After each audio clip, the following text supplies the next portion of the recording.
In this video, we will go over how product sync works between NetSuite and Shopify that is available with the standard edition of Celigo's NetSuite to Shopify Integration App.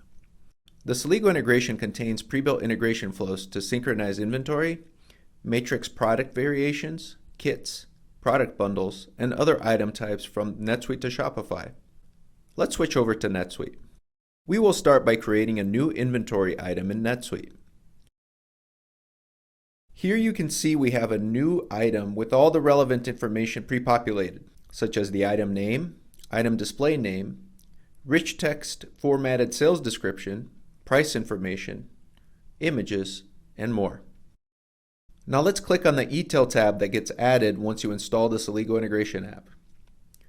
This tab simplifies the management of all your Shopify SKUs directly from within NetSuite. From the Shopify subtab, you can set the Shopify specific attribute, like which store the item should be posted to, product visibility, and more. Next, save the item in NetSuite.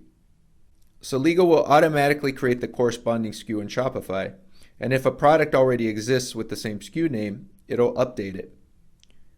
Now let's switch over to Shopify to see our new product. Our new SKU is available with the correct sales description, image, pricing information, and more. Now that we have seen how product sync works, let's look at how to configure and customize this flow. In the advanced settings, you can specify the appropriate currency to be used for your Shopify store, price levels, and more.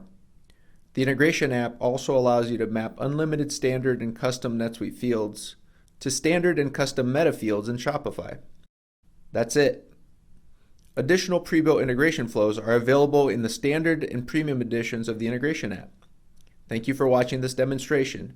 If you have any questions, please contact your account executive.